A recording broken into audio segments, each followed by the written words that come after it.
back to BYoungMinistry.com, to another blog and to another podcast. Today we're in Revelation chapter 6, verses 5 through 6, which reads, "When the Lamb opened the third seal, I heard the third living creature saying, 'Come.'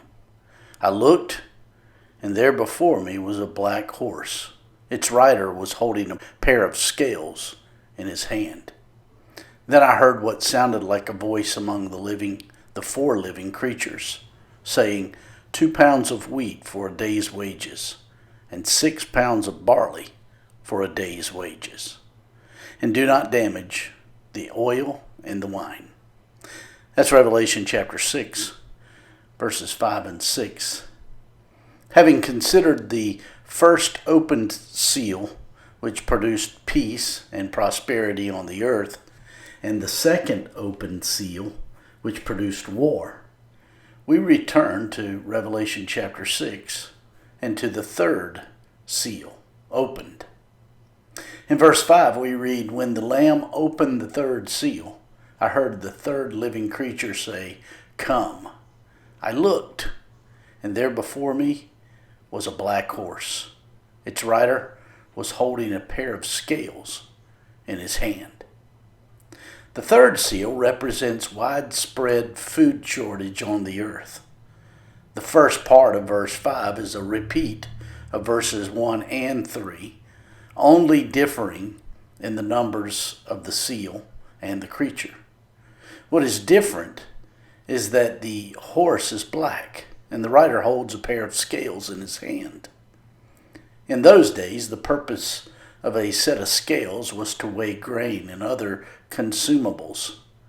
This scale was not a scale like we know today.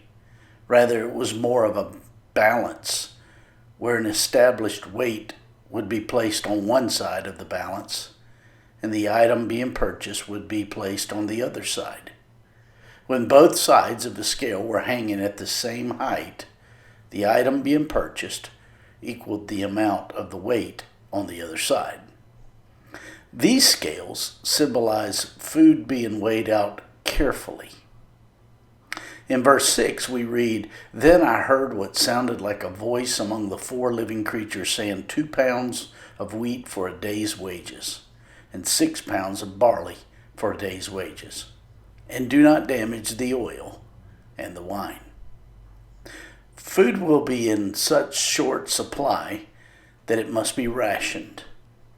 Even then, no one will get very much, because it takes a day's wages to earn a single quart of wheat, or because it is cheaper, 3 quarts of barley. This would only be enough food for one person for a day. One would have to work all day long, and all he would be able to earn, at best, would be enough for his own physical needs. There would be nothing for the family or for anyone else. Notice that the luxuries, the oil and the wine, are to not be damaged. Here God gives a warning to be careful with the wine and their oil, because it's so precious. If all you have is raw wheat without any oil to mix it with, without any wine to go with it, it's very difficult. Bare staples all of a sudden become luxuries. Oil was used for preparation of bread, for cooking, as was the wine. Perhaps this is not referring to famine, because in the next seal, as we will see, famine is specifically mentioned as part of that judgment. The cause for this shortage will be high prices, so that people will not be able to buy adequate amounts of food. This is inflation, economics out of control, panic in the marketplace. Inflation makes money worthless. That, in turn, becomes an excuse for the rigid controls over buying and selling, which we find in Revelation chapter 13. Under the reign of the Antichrist, the whole world will be subjected to enormous restrictive controls, so that no one can buy or sell without the mark of the beast. There's an issue on earth today that will make all of this worse exponentially, and it is overpopulation. Think about it. It took from the beginning of recorded history to the year 1850 to produce 1 billion people on the earth. From 1850 to 1930, the earth's population grew to 2 billion. By 1960, just 30 years later, we were at 3 billion. By 1975, 4 billion. By 1987, 5 billion. By 1999, 6 billion.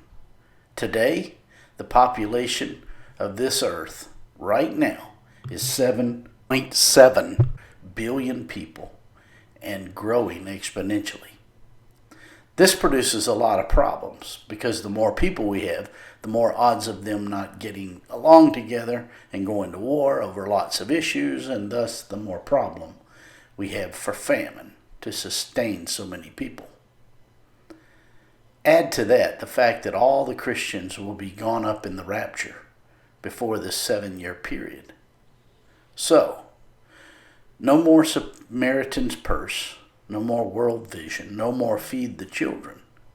That paints a very dismal and desperate picture.